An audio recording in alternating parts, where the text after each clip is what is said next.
हमारा टॉपिक है conductometric titration. Conductometric titration को समझने से पहले आपको चंद बुनियादी टॉपिक समझने की ज़रूरत है, जो कि न्यूट्रलाइजेशन रिएक्शन है, वॉल्यूमेट्रिक एनालिसिस है और एंड पॉइंट है।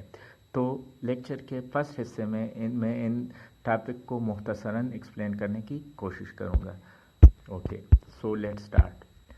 न्यूट्रलाइजेशन रिएक्शन क्या है? वेरी बेसिक, आपने 9th में भी पढ़ा है कि जब एक एसिड बेस के साथ रिएक्ट करता है तो साल्ट और वाटर बनाता है। इस रिएक्शन को हम न्यूट्रलाइजेशन रिएक्शन कहते हैं।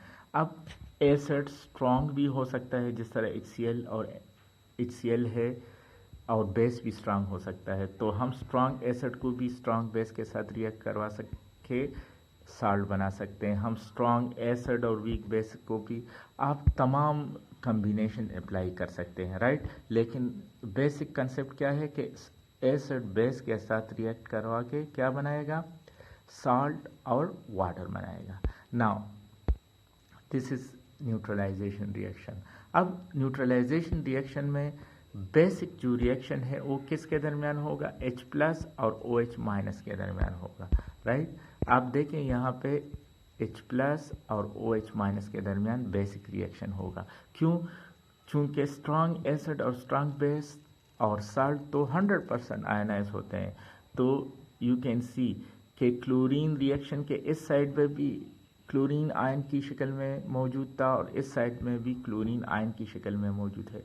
सोडियम, यहाँ भी सोडियम आयन की शक्ल में वाटर में मौजूद है और यहाँ भी सोडियम आयन की शक्ल में वाटर में मौजूद है। असल में जो हमारे पास रिएक्शन हुआ है वो किसके दरमियान है? H+ of acid plus OH- of base.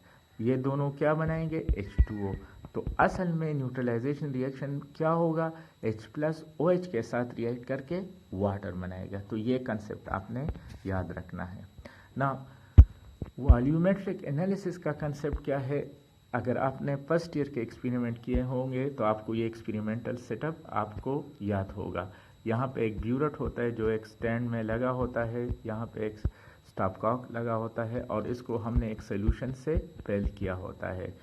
नीचे एक टाइट्रेशन फ्लास्क होती है जिसमें हमने दूसरा सोल्यूशन लिया होता है। क्लासिकल स्ट्रांग एसिड और स्ट्रांग बेस में हम मोस्टली एसिड को ब्यूरेट में लेते हैं और बेस को टाइट्रेशन फ्लास्क में लेते हैं, राइट।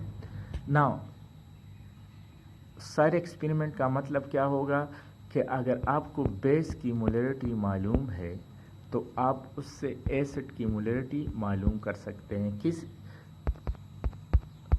किस फार्मूले के तहत? M1V1 = M2V2। नाउ M1 हमारे पास बेस की मोलरिटी है जो कि नोन है, हमारे पास V1 क्या है? टाइट्रेशन फ्लास्क में बेस का वॉल्यूम है जो कि हमने नोन लिया है। M2 क्या है? एसिड की मोलरिटी है जो हम मालूम करना चाहते हैं, जिसके लिए हम ये सारे एक्सपेरिमेंट कर रहे हैं। और V2 क्या है? Volume of acid used by base to for neutralisation, right. अब ये दोनों तो हमें ऑलरेडी नोन लिए हैं। V2 हम ब्यूरेट से मालूम करेंगे तो हमें मोलरिटी मालूम हो जाएगी। अब हमें कैसे पता चलेगा कि ये रिएक्शन कंप्लीट है? तो इसको मालूम करने के लिए हमें इंडिकेटर की यूज़ होती है, ज़रूरत होती है। फॉर एग्ज़ाम्पल इंडिकेटर क्या है कि जब एंड पॉइंट आ जाए और वो अपना कलर चेंज करे। फॉर एग्ज़ाम्पल पेनफ्थलीन जो है, पेनफ्थलीन एसिड में पिंक कलर देता है और बेस में हमारे पास क्या है? कलरलेस है। तो हम इस सोल्यूशन में पेनफ्थलीन डालेंगे तो सोल्यूशन हमारे पास कलरलेस होगा। जब हम एसिड डालेंगे, जब तक सारे का सारा बेस न्यूट्रलाइज नहीं होगा तो हमारे पास सोल्यूशन कलरलेस होगा। जब सारे के सारा बेस न्यूट्रलाइज हो जाए, उस पॉइंट पे हम जब ड्रॉप ऐड करेंगे तो फिर क्या होगा? हमारे पास सोल्यूशन एसिडिक हो जाएगा। क्यों? क्योंकि फिर कोई बेस नहीं बची कि उस एसिड को न्यूट्रलाइज करे। तो कलर हमारे पास कलरलेस से पिंक हो जाएगा, जिसकी मदद से हमें एंड पॉइंट मालूम होगा और हमें वॉल्यूम यूज़ मालूम होगा। अभी कंडक्टोमेट्रिक टाइट्रेशन क्या है?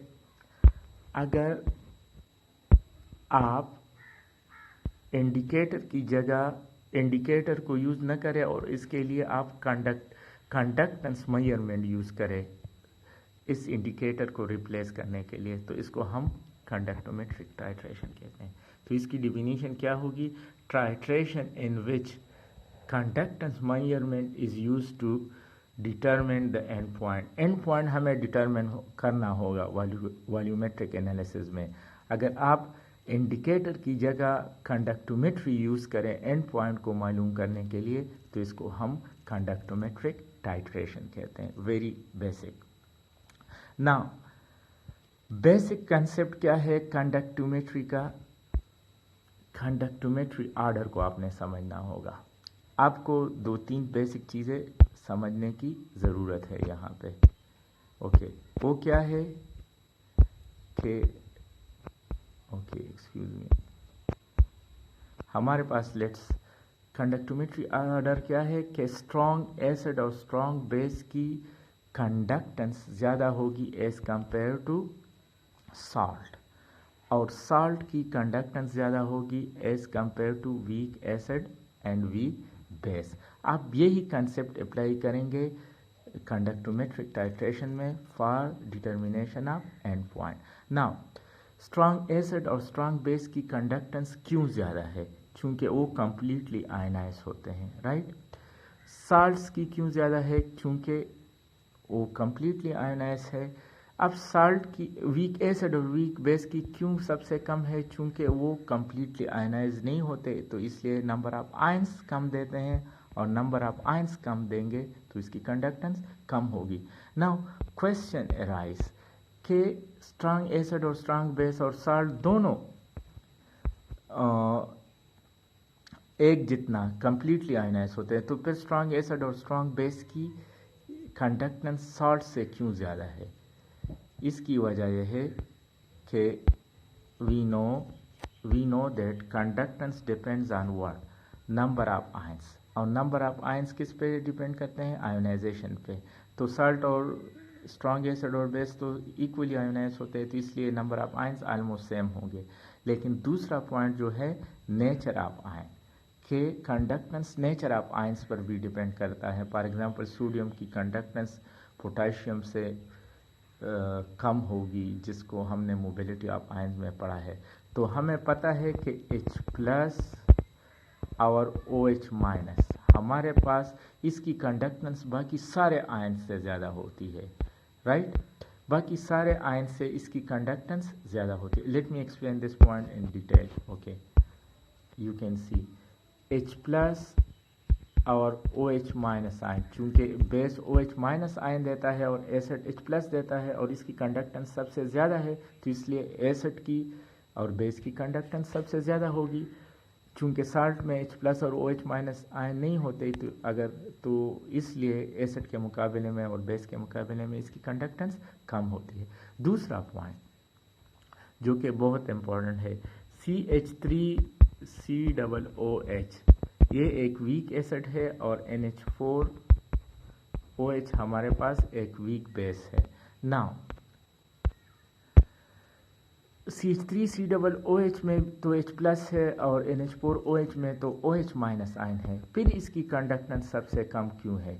इसकी वजह यह है कि इसको फर्स्ट फैक्टर अप्लाई करें। वो क्या है कि इसमें तो H+ है, लेकिन ये पार्शियली आयनाइज होते हैं, तो पार्शियली आयनाइज होंगे तो नंबर ऑफ H+ और OH- आयन ये इतने कम देंगे कि उसकी कंडक्टेंस इतनी ज़्यादा नहीं होगी।